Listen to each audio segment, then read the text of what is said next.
자, 어제 결심 정말 징글징글했는데 마라톤 재판 끝에 사형이 구형됐어요. 두 분 총평 어떻게 보셨어요? 저는 정말 선고기일이 나와서 다행이다 이런 생각했습니다. 2월 19일. 예, 왜냐하면 이게 한 차례 결심이 미뤄져가지고는 이런 식으로 또 재판 진행을 하다가 또 한 번 결심기일이 미뤄지는 게 아닌가라는 걱정을 했었는데 여튼 2월 19일 오후 3시에는 윤석열에 대한 형사법적 재단이 드디어 첫 번째로 나온다는 점에서 좀 안심을 하게 됐고요.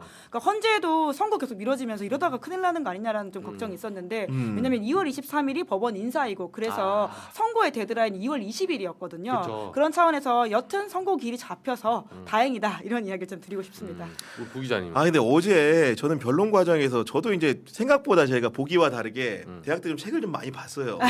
봤는데 같은 책을 본 건지 정말 헷갈릴 정도로 윤석열과 이제 변호인단이 언급한 인물들 있잖아요. 본인들이 이제 비상계엄을 케플러. 정당화하기 위해 가지고 예를 들면 뭐 존 스튜어트 밀이라든가 알렉시스 토크빌이라든가 이런 분들은 자유론을 쓰고 그 미국의 민주주의라는 책을 쓴 분인데 그런 식의 고전을 완성하신 민주와 자유라는 개념을 형성하신 분들을 인용하면서 자유를 질식시키려고 했던 윤석열의 비상계엄을 옹호하는 모습을 보여서 정말 경강부에도 이런 경강부회가 없다는 생각을 좀 한 거고 아까도 얘기했지만 케플러 얘기하죠. 갈릴레오 갈릴레이 불러가지고 마치 윤석열의 비상계엄이 지동설이라도 된 듯한 그 국면에서 얘기할 때는 정말로 열이 끝까지 올라가지고 정말로 이런 말도 안 되는 그 논변을 할 수가 있는 것인가 정말로 국민에게 해악에 가까운 말들을 우리가 언제까지 인내하고 들어줘야 되는가 고민이 많았는데 그 김은지 기자의 말대로 지금 그 재판부가 그래도 어제 종지부를 찍었다는 점에서 선고기일을 2월 19일로 확정했다는 점에서 그나마 큰 안도를 느낍니다.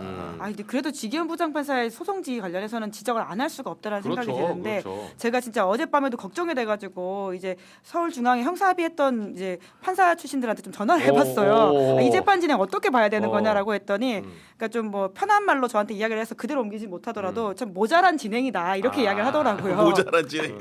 편한 말로 완전히 이거 적합한 표현이에요. 네, 모자란 진행이다라는 이야기를 하는데 그러니까 애초에 이 피고인한테 그 재판에 협조하는 기대를 얻기 어려운 사람이다라고 하는 거죠. 왜냐하면 유죄가 이미 확정적으로 바라보게 된다면 무죄가 아닌 상황에서는 양형이라고 하는 게 깎일 게 없다라는 차원에서 최소한 무기징역인데 이 사람이 지금 재판부한테 잘 보이고 싶은 인센티브가 있겠느냐. 그러면 추상같이 모두에게 똑같은 시간과 정확한 시간을 정해주고 이 안에 다 끝내라. 그리고는 자료만 다 주면 내가 보겠다. 이런 식으로 진행을 했어야 되는데 내가 들을 만큼 다 들어주고 마지막에 네가 생각하는 최악의 선고를 할 거야라고 하는 게 의미가 없다라는 거죠. 그러니까 말씀처럼 저렇게 말도 안 되는 궤변들을 계속 늘어놓고 하는 것이 공론장의 사실 해악이잖아요.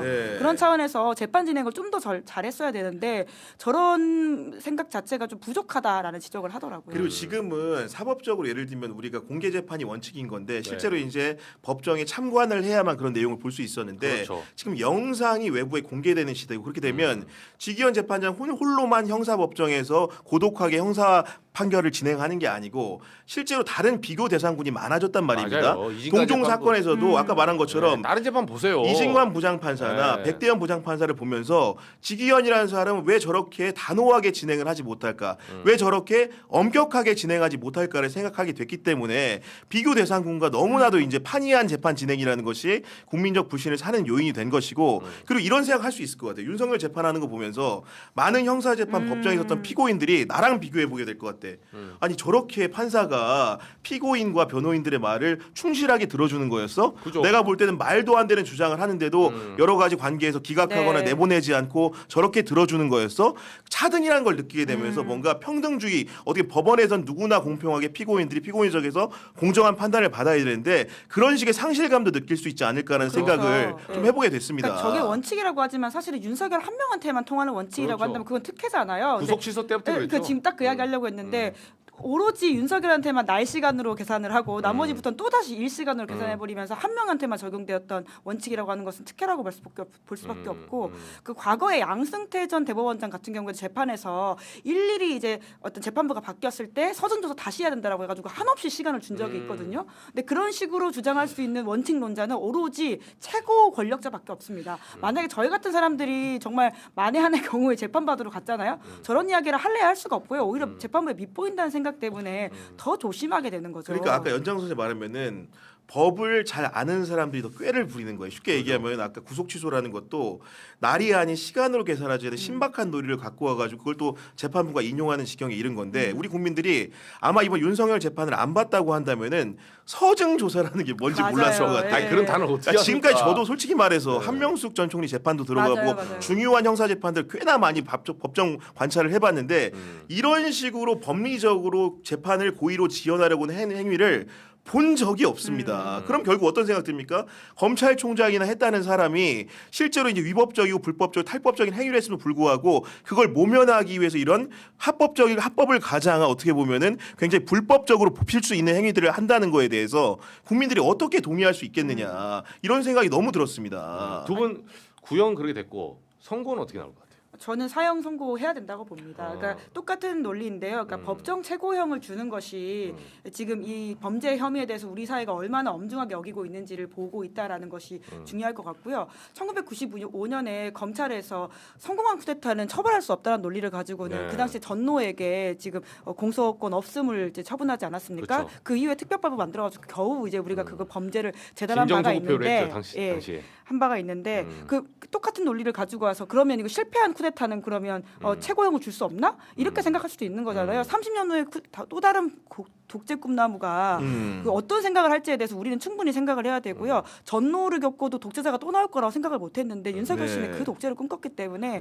이거에 있어서 엄단하는 모습을 보여줄 필요가 제가 봐도 있습니다. 말이 안 되는 게 김지기가 말이 많은 게 이런 논리를 쓰는 게 정말 경강부의 논리예요. 왜냐하면 성공한 쿠데타는 성공했다고 처벌 못하고 그러니까 이건 실패한 건 실패했으니까. 안 그러면 쿠데타는 미취학 본조이네. 아 맞잖아요. 왜냐면 아무 일도 일어나지 쿠데타는 않았다. 무조건 해야 되는 거야 그러면. 그러니까 아무 일도 일어나지 않았다라는 네. 전제가 실패했기 때문이거든요. 그쵸. 그래서 나는 지금 무죄라는 주장을 하고 있는 건데 그쵸. 그게 말이 되나요? 아니 그러니까 쉽게 얘기해서 저도 네. 사형이라고 생각을 하는 게 그러니까 특검이 이제 사형을 선고해 달라고 이제 그 논변을 하는 게 구형인 거잖아요. 그런 건데 그럼 판사 입장에서 생각을 해보면은 윤석열 이 피고인 입장에서 과연 특검이 사형을 구형한 상황에서 감경할 수 있는 사유라는 게 존재하는가?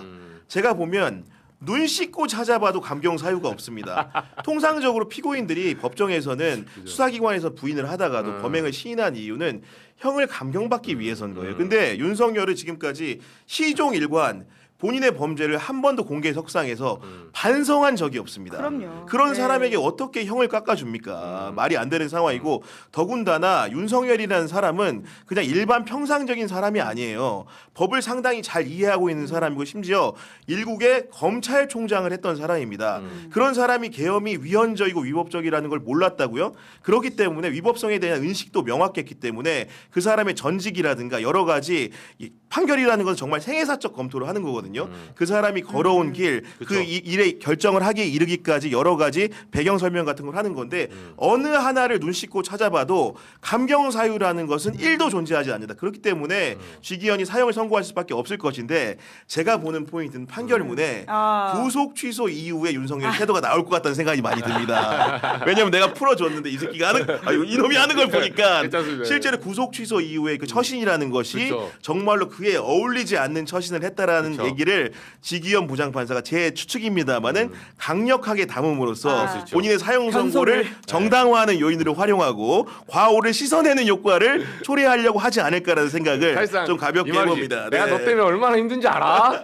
풀어줬으면 조용히 있어야지. 이렇게 시끄럽게 다니고 말이야. 이런 얘기를 해. 그와 별도로 사형 선고를 한다 하더라도 지기현 부장판사에 대해서 우리가 계속 좀 비판해야 된다고 그쵸. 생각을 하는데요. 맞아요. 봐주면 안 이번 돼요. 재판 진행만 하더라도 절차적 만족감을 주는다라는 식의 워딩을 했잖아요. 저는 사실 그 말도 굉장히 이상한 말이라고 생각하거든요. 그러니까 거기에 나와 있는 분들이 지금 사법 절차를 따르고 있는 것이 아니라 스스로도 말하기를 하나님의 법정에 있다라고 이야기를 하잖아요. 그럼 그분들은 지금 인간의 법정에 있는 분들이 아닌데 무슨 절차적 만족감입니까? 오히려 그 사람들은 지금 각자의 인센티브는 다 정치적 만족감이거든요. 극우의 씨앗을 발현시키기 위해 가지고 자기 정치하고 있는 건데 그거를 무슨 절차적 만족감이라는 이야기로 그러니까요. 봐주고 네. 있는 건가가 좀 이해가 너무 안 되더라고요.